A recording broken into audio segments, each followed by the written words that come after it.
Hi, I'm Jackie from Jackie Brown Creative. Today I'm going to show you my top 5 must-have items for colour pencil work. So let's get to it.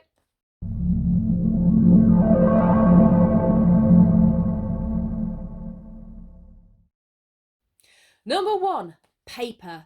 It's essential to have a good solid base to any artwork. When it comes to colour pencil, that is your paper. I like to make sure that mine is acid free. That means that my work will last for years and years to come.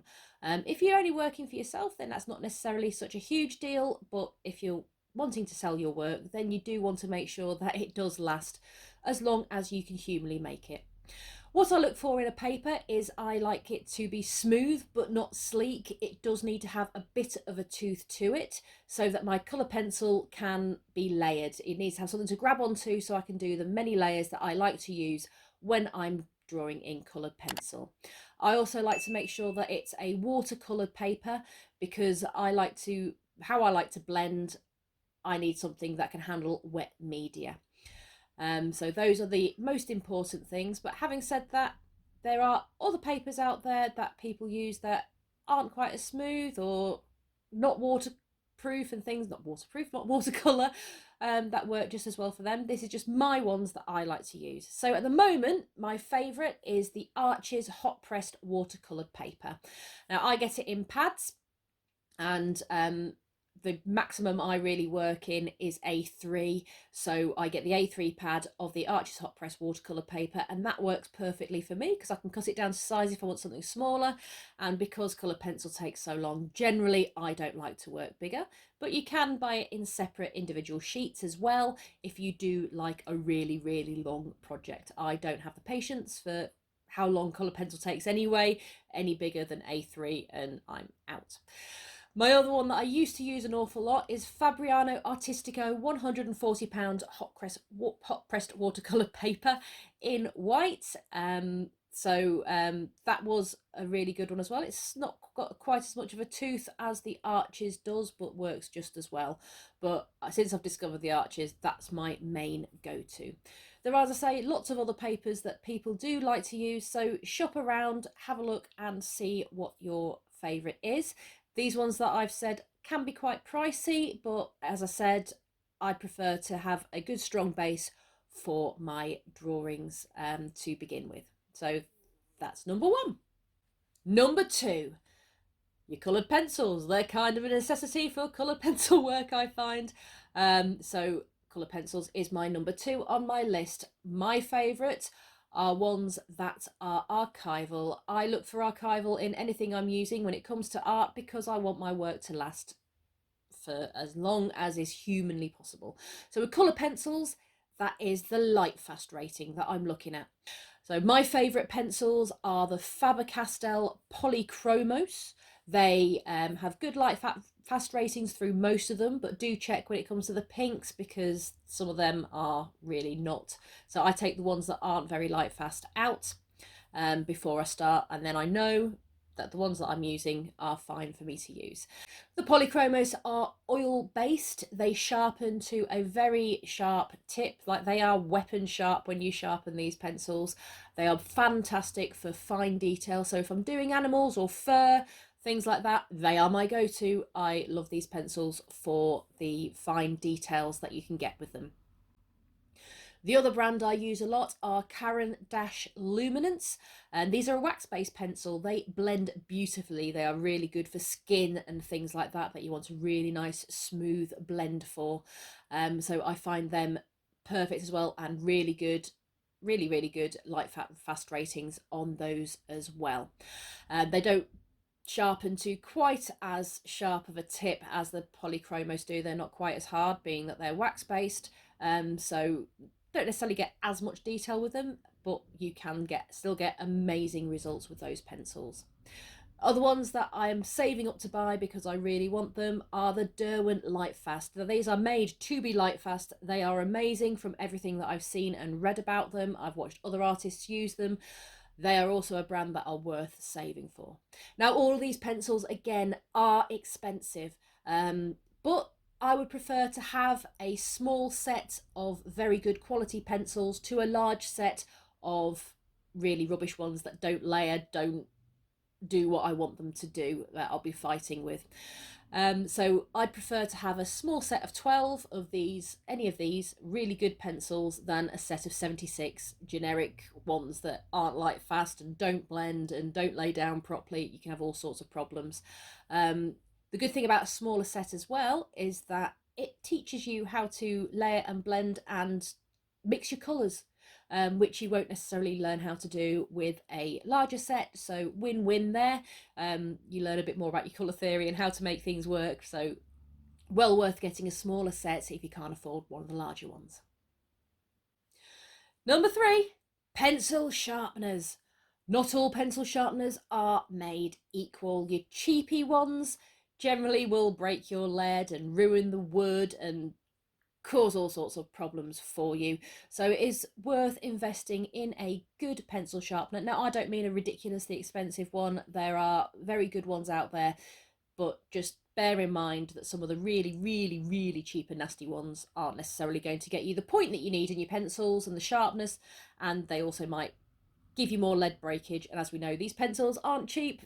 We don't want to waste any of that lead if at all possible. It's also important to make sure that they sharpen to a very sharp point, because you do want your pencils weapon sharp. They need to be so sharp that they can get into the tooth of the paper, so that you get the maximum coverage and you don't get the grainy, gritty look that you can get with coloured pencils. My favourite pencil sharpeners at the moment are my Swordfish Icon desktop sharpener. This is a manual rotary sharpener. You can get replacement blades for it as well. This gives you a very sharp point. It stops sharpening or changes the friction, so you can tell when it's at the absolute sharpest point you're going to get, and gives you, as I say, that weapon sharp point that you're looking for. I really do like this sharpener. I've used it for over a year. It's still going strong, no problems at all with it. So that is my favourite go-to, and it is cheaper than other manual sharpeners of its type that I have used that have blunted very quickly. So that is my absolute favourite. If I'm short on space, the next one that I have just discovered is the Coombe Automatic Long Point Sharpener. Oh my goodness, this pencil sharpener is amazing, if a bit strange to get used to. It's a 2-part sharpener. You put your pencil into the first one, you sharpen the wood, so it'll sharpen the wood away from the lead, and then you put it into the second blade and that will sharpen the lead. Oh my goodness, it is amazing. It sharpens to a brilliant point.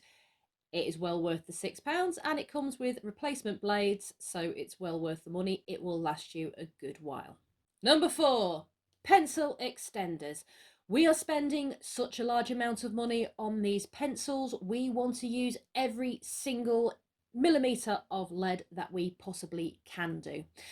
Now, in order to do this, I use a pencil extender. As your pencil gets shorter, it gets harder and harder to get any sort of decent detail into your work with it. It's hard to maneuver, it's uncomfortable, and it's just not easy at all. You can't get the right pressure and it's a bit of a nightmare. In order to resolve that, pencil extenders were invented, and they are brilliant to get to the very smallest amount of pencil, so there's hardly any wastage.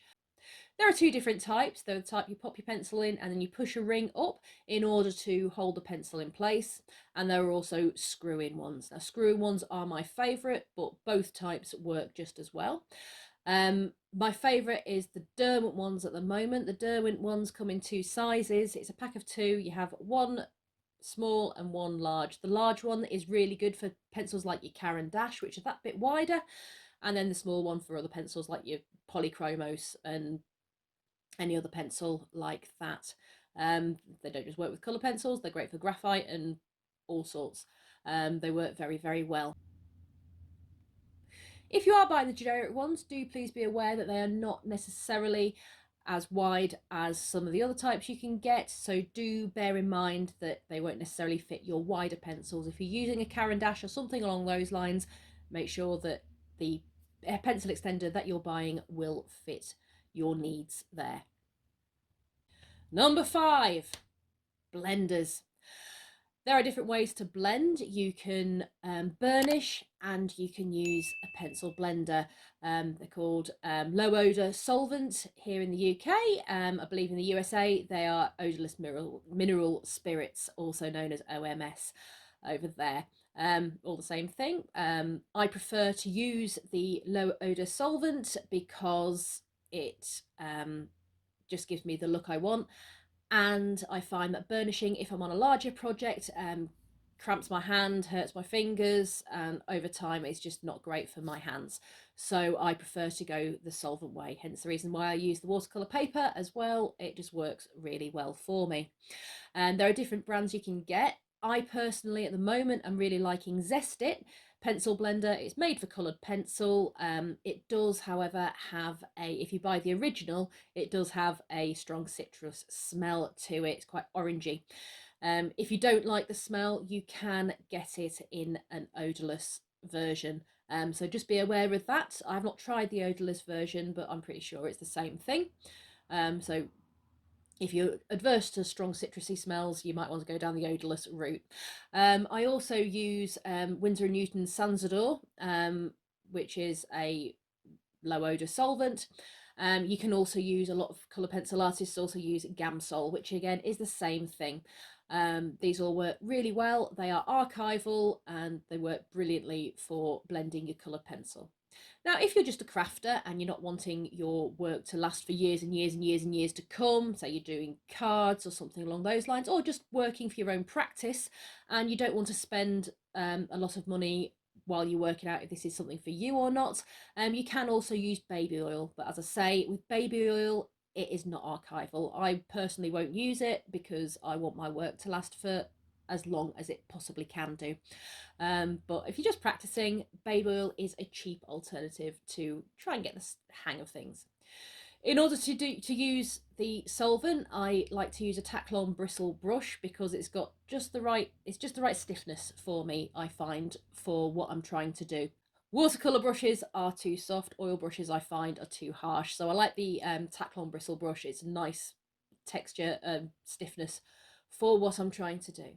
In order to use the mineral spirits, do make sure that you have enough layers of your coloured pencil down first. If you haven't got a good fair few layers of your pencil down, this isn't going to work for you. It's going to look grainy and gritty and dull and not what you're after at all. So you need to make sure you have a good few layers down before you even start with this.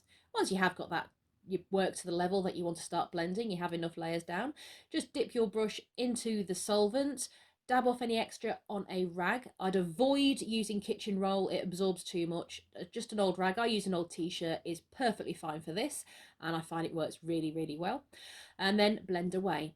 Now, the way it works, it is going to blend and move that colour pencil around on your paper, so be aware of that. I start from light to dark because I don't want the dark encroaching on my light and ruining my whiter, lighter areas. So it's something to bear in mind, but you'll probably need a few layers as well. So once that solvent is completely dry, you can layer again over it, and you can use a bit less solvent next time and blend, and do that a fair few times. You get a lovely painterly look. It's a really nice way to blend. It's my preferred method and what I will use on most of the artwork that I do. So that is number 5. Well, they are my 5 must-have items for coloured pencil work. I hope you found this useful. Thank you all for watching. I'll see you next video. Thank you all for watching. If you found this video useful, please leave me a thumbs up. I post new content every Thursday. If you don't want to miss anything, please press the subscribe button below. You can also press that bell icon. It makes sure that you get notified by YouTube for all new content I post. That's it from me now. Bye, guys.